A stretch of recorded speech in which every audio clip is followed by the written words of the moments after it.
I want to bring in Nationals leader David Littleproud, who was just listening to a bit of that. This has been an ongoing dispute for days now, the concern that New Year's Eve could be derailed by the unions. Do you give points to the New South Wales Labor Premier? He's not on your side of politics, but he's stuck to his guns here and refused to cave to the big pay demand. Well, he had to, because the federal Labor Party were nowhere to be seen. And the reality is what's happened since the election of Anthony Albanese. The unions are running the show in this country. I tried to be constructive when I became the leader of the Nationals. I went to the Jobs and Skills Summit. But what was most galling there was the unions beating the table, reminding Anthony Albanese that they owe him, and then they're now going to run the show. And that's what's happened in this country. And the fact that a union would try and hold the country to ransom, and as Craig Laundy just said, one of the most iconic days in our national calendar for our nation to be on show, not just nationally but internationally, for the unions to try and hold that to ransom shows the moral contempt they have for this country.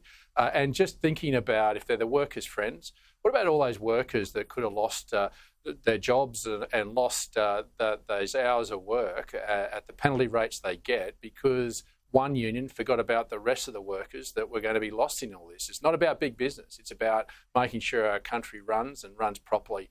And the unions have got too much power under Anthony Albanese, and that's the consequence. So Chris Minns, good on him. He's the only one that's shown some courage in this. Anthony Albanese and Tony Burke are already tucking into their Christmas ham while New South Wales was falling apart.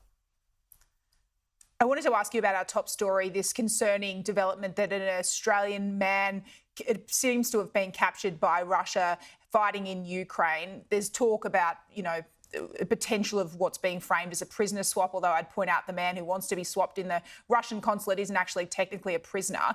But if that was to see the release of Oscar Jenkins, is that something you'd be comfortable seeing Australia do? Yeah, and look, this is a difficult situation for the government that they've been put in.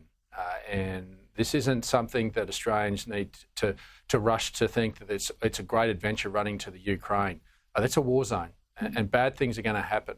The Russians are not our friends, and they won't treat you as a friend, and the Australian government just can't waltz in and get you out. I've had first-hand experience of that. A couple of years ago, I lost one of my constituents, a young man who was over there as a medic, and he was killed. And I saw firsthand when I handed his ashes back to his mother on her front steps, the absolute hurt in her eyes of losing a son. And I just say to Australians, stay away from this place. This is a danger zone. Australians are helping, and we're helping in a way that is getting the Ukraine government the resources they need. But we need to understand there's not a lot to negotiate with.